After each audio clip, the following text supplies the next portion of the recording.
అంతే. అయితే ఒక యాక్టర్ అంటే సైడ్ యాక్టర్లు క్యారెక్టర్ రోల్స్ ఎందుకు చేశారు? హీరోయిన్ గా చేయాలని ఎందుకు అనుకోలేదు? అట్లాస్ట్ కన్విన్స్ అయిపోయారు ఇంట్లో వాళ్ళు. సో ఎందుకు ఒక హీరోయిన్ అవ్వలేకపోయారు? నాకు ఇష్టం లేదండి. అవునా? నాకు ఇష్టం లేదు. ఇప్పుడు మీతో చేసే కో యాంకర్స్ తీసుకుంటే మరి శ్రీముఖి కానీ రష్మి కానీ Anasuya, so you're not interested. ఎందుకు ఇంత అందంగా ఉన్న శ్యామల హీరోయిన్ ఎందుకు అవ్వాలనుకోవట్లేదు? హీరోయిన్ కి చాలా రెస్పాన్సిబిలిటీస్ ఉంటాయండి. To like she has to take the movie on her shoulder and ఆ గ్లామర్ అది ఖచ్చితంగా ఆడియన్స్ ఎక్స్పెక్ట్ చేస్తారు. ఎందుకు మనమే ఇప్పుడు ఒక టికెట్ కొని సినిమాకి వెళ్తే అబ్బా హీరోయిన్ భలే ఉందిరా అనుకునేలాగా ఉండాలి. అంత మెయింటెనెన్స్ నేను చేయలేను. నాకు శుభ్రంగా తిండి ఉండాలి, శుభ్రంగా నిద్ర ఉండాలి. ఈ రెండింటిని నేను త్యాగం చేసి నేను చేయలేను first thing. And second thing నాకు ఇష్టం లేదు బేసిక్గా. పర్సనల్గా డోంట్ లైక్. పర్సనల్గా నాకు ఇష్టం లేదు. So happy with characters. So ఇలా కంటిన్యూ చేసేస్తారు జర్నీ. సో ఫ్యూచర్లో వచ్చినా కూడా చేసే ఛాన్స్ లేదంటారు? లేదండి. అంతేనా? సో సీరియల్స్లో యాక్ట్ చేశారు, మూవీస్లో యాక్ట్ చేశారు. సో ఇక్కడ యాక్టింగ్ ఏంటి అసలు డిఫరెన్స్ ఏంటి ఈ రెండిట్లో? సీరియల్ అంటే యాక్చువల్లీ నథింగ్ మచ్ డిఫరెన్స్. ఏదైనా క్యారెక్టర్ని మీరు పోర్ట్రే చేస్తారు అంతే కదా. ఎందుకంటే సీరియల్స్ లో చూపించే అంటే లైక్ మనం యాక్టింగ్ చాలా సాగదీసినట్టుగా ఎక్స్ప్రెషన్స్ గ్లిజరిన్ ఎక్కువ వాడతాము.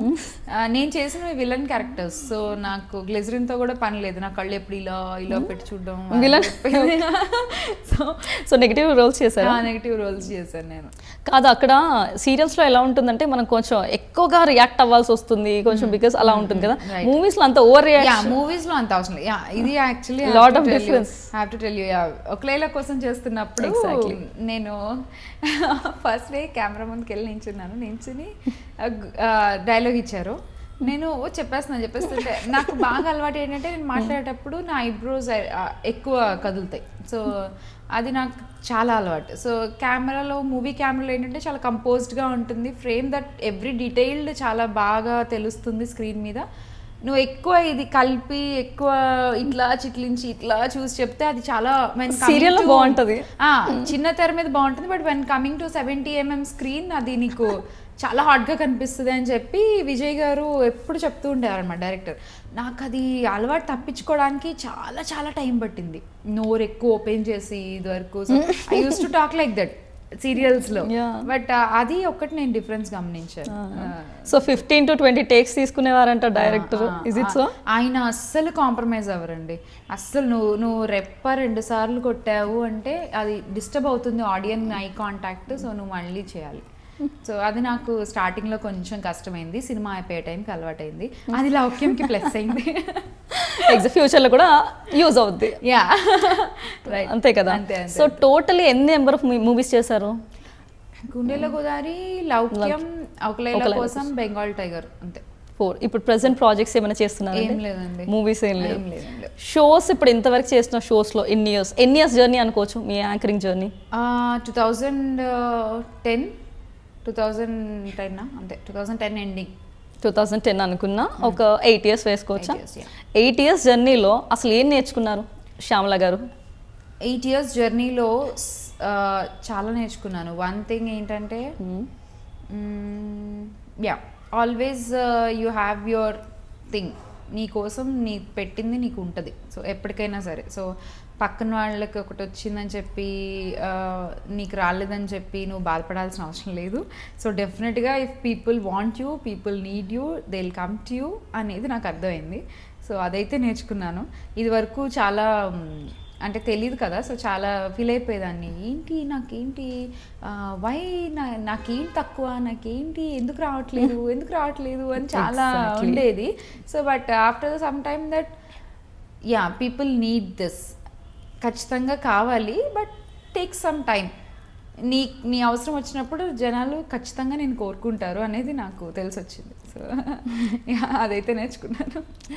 సో కళలు అందరూ కంటూ ఉంటారు కదా, కానీ కొంతమంది కళలే సాకారం అవుతాయి. సో అందులో మిమ్మల్ని పెట్టుకోవచ్చు. సో ఆ సక్సెస్ని చూసాక, ఆ రుచి చూసాక ఎలా అనిపిస్తుంది మీకు? నేను ఇంకా సక్సెస్ని రుచి చూస్తూనే ఉన్నానండి. ఇంకా రుచి చూడడం అవ్వలేదు. ఫస్ట్ ఎప్పుడో చూసుంటారుగా, సో అప్పుడు ఎలా అనిపించింది? ఫస్ట్ టైం టేస్ట్ చేసినప్పుడు ఉంటుంది కదా రియాక్షన్. డెఫినెట్గా చాలా హ్యాపీ అండి. బికాజ్ ఒక నార్మల్ మిడిల్ క్లాస్ అమ్మాయికి ఇంతమంది పీపుల్ అభిమానం, ఇంతమంది జనాలు గుర్తుపట్టడం, మాట్లాడడం వచ్చి, వాళ్ళు నాకు శ్యామ్లా అని నా పేరు వాళ్ళు గుర్తుపెట్టుకుని పిలవడం, ప్రతిదీ ఈచ్ అండ్ ఎవ్రీథింగ్ నాకు చాలా చాలా మెమరబుల్. ఇప్పటికీ కూడా నేను ఏదైనా అవుట్డోర్ షూటింగ్స్కి వెళ్ళిన వాళ్ళని జనాలు ఆంటీస్, ఎస్పెషల్లీ ఇంట్లో ఉండే ఆంటీస్, వాళ్ళు గుర్తుపెట్టుకుని వచ్చి శ్యామ్లా చాలా బాగా చేస్తావు నువ్వు, అది చాలా పద్ధతిగా ఉంటావు, అది ఇది అని నాకు చాలా హ్యాపీగా అనిపిస్తుంది. సో మా ఇంట్లో అమ్మాయిలాగా అనిపిస్తావు నువ్వు అంటే ఆ ఒక్క మాట వాళ్ళు ఊరికనే అనరు అండ్ అందరినీ అనరు.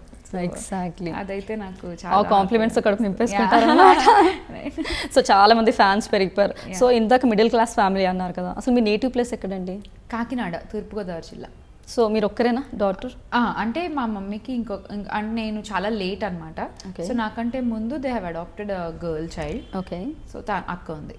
తను అందరూ ఇక్కడే, ఇప్పుడు అందరూ విజయవాడలో ఉంటారు వాళ్ళు, అందరు అక్కడే సెటిల్ అయిపోయారు. సో ఆ తర్వాత అంటే ఇప్పుడు అమ్మగారు ఇక్కడే ఉంటున్నారు? అమ్మ కాశీలో ఉంటారు.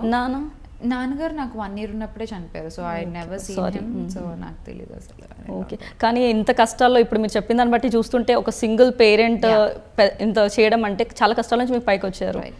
సో ఇప్పుడు చాలా హ్యాపీగా ఉండొచ్చు మీకు ఈ సిచ్యువేషన్ చూసి. Because even I felt bad when you said 1 year కనగానే I couldn't digest. That's the reason I'm not able to speak also. అప్పటి నుంచి మీరు అంత కష్టపడి మీ అమ్మగారు ఎంత పెంచారంటే now she'll be more happy compare to you. If I'm right? తను చాలా హ్యాపీ యాక్చువల్లీ కదండి. సో సక్సెస్ ఫార్ములా ఏంటి as per Shyamala? Success formula is 80% hard work, 20% destiny. 20% డెస్టినీకి ఇస్తారు. సో మీకు 2 కరెక్ట్గా ఉన్నాయి కాబట్టి ఇక్కడ ఉన్నారు అంతే. సో బాబు పుట్టాడు కదా ఇషాన్ పుట్టిన తర్వాత like you took very small gap, actually very small gap I would say. ఎందుకు అది అంటే లైక్ అంత ఎక్కువ అంటే తొందరగా పిక్ చేసుకోలేమన్నా ఎందుకు? నో 7th month వరకు నేను ప్రెగ్నెన్సీలో వర్క్ చేశాను. ABCD అనే జీ తెలుగు డాన్స్ షో చేశాను టిల్ ఐఎమ్ 7th month. మళ్ళీ బాబుకి 2nd monthలో ఐ స్టార్టెడ్ మా టీవీ దసరా వచ్చిందయ్యా, దసరా ఫెస్టివల్ షోకి హోస్ట్ చేశాను. So that was the first show? Yeah, that was the first show after my delivery. So 6 months gap వచ్చింది యాక్చువల్గా. అది కూడా ఎందుకు అంటే వెన్ ఐ వాజ్ క్యారీయింగ్ కొత్త షోస్ స్టార్ట్ అయ్యాయి ఛానల్స్లో. ఏ షోస్ అయితే ఇప్పుడు రన్ అవుతూ ఉన్నాయో ఆ షోస్ స్టార్ట్ అయ్యాయి ఛానల్స్ అన్నిటిలో. సో నేను క్యారీయింగ్ ఉన్నానని చెప్పి వాళ్ళు తీసుకోలేదు. ఓకే. సో ఆ షోస్ కంప్లీట్ అయ్యి మళ్ళీ కొత్త షోస్ స్టార్ట్ అవ్వడానికి టేక్ సమ్ టైం. ప్రస్తుతం ఆ టైంలో ఉన్నాను అంతే. సో ఇప్పుడు ఏదైనా ఒప్పుకున్నారా న్యూ ప్రోగ్రామ్? లేదండి, న్యూ షో కోసం. అయితే ఈ గ్యాప్ వల్ల ఏదైనా డిఫరెన్స్ ఉందంటారా మీరు? ఈ గ్యాప్ని నేను audio launches, press meets, interviews వాటితో ఫిల్ చేస్తున్నాను అంతే. So yeah. మీకు రికార్డెడ్ షోస్ ఇష్టమా లేకపోతే లైవ్ ఇష్టమా? లైవ్ ఇష్టపడతారా? ఎందుకు? బాగుంటుంది, ఇమ్మీడియట్ రిజల్ట్ ఉంటుంది, ఇమ్మీడియట్ రెస్పాన్స్ ఉంటుంది ఆడియన్స్ దగ్గర నుంచి. యూ కెన్ సీ దట్ నువ్వు ఏదైనా తప్పు చేస్తే ఇమ్మీడియట్గా వాళ్ళు అక్కడి నుంచి చెప్పేస్తారు. ఆడియన్స్ కేకులు అది. సో ఎనర్జీ డిఫరెంట్గా ఉంటుంది. సో లైవ్ షోస్ చాలా బాగుంటాయి. ఏముంటుంది డిఫరెన్స్? ఏముంటాయి like not only this script వైజ్గా ఏమైనా డిఫరెన్స్ ఉంటుందా? బికాస్ అక్కడ చాలా you have chance to for takes, ఇక్కడ టేక్ ఛాన్స్ లేదు కదా. యా, యాక్చువల్గా టీవీస్లో వచ్చే అవార్డ్ ఫంక్షన్స్ అవి వాటిలో కూడా they are kind of live shows. మీకు సెకండ్ టేక్ చేసే ఛాన్స్ ఉండదు మోస్ట్ ప్రాబబ్లీ. ఎందుకంటే గెస్ట్లు అందరూ కూర్చుని ఉంటారు ముందు, వాళ్ళ ముందు సారీ 1 more అంటే చాలా చండాలంగా ఉంటుంది. సో ఆబ్వియస్లీ టేక్స్ విషయంలో యాంకర్స్కి అందరూ నాకు తెలిసి సింగిల్ టేకే ఉంటారండి. బికాజ్ వితౌట్ దట్ యాంకర్స్ కాలేరు. ఏ యాంకర్ అయినా కూడా సింగిల్ టేక్లో దట్ వాళ్ళు అనుకున్నది వాళ్ళు ప్రొజెక్ట్ చేయగలిగితేనే they will be an anchor. So that's why we call them an anchor. So తెలుసుకోండి విషయాలు కూడా ఇప్పుడు కావాలనుకునే వాళ్ళు.